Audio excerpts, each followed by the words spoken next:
పిల్లలు ఎంతో ఇష్టంగా తినే ఎగ్ నూడిల్స్ ఇంట్లోనే చేస్తున్నాను. ఎలా చేస్తున్నానో మీకు కూడా చూపిస్తాను రండి. హాయ్ ఫ్రెండ్స్, ఎలా ఉన్నారు? బాగున్నారా? నేను మీ దివ్య. మన వీడియోస్ నచ్చినట్లయితే మన ఛానల్ని లైక్ చేసి సబ్స్క్రైబ్ చేయండి. వాటర్ బాయిల్ అయిన తర్వాత నూడిల్స్ వేసుకుని 10 నిమిషాలు ఉడికించుకుని తీసుకుని పక్కన పెట్టుకుందాం.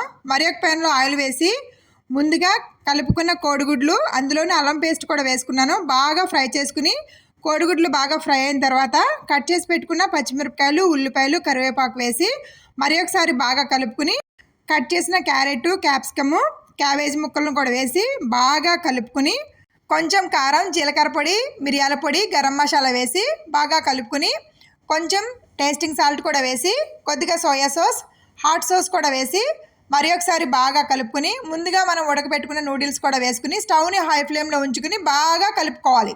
ఇలా బాగా ఫ్రై అయిన తర్వాత ఆఖరిలో కొంచెం కొత్తిమీర వేసుకోవడమే. అంతే, ఎంతో టేస్టీగా ఎగ్ నూడిల్స్ రెడీ. మరి ఒక రెసిపీతో మీ ముందుంటా. బాయ్.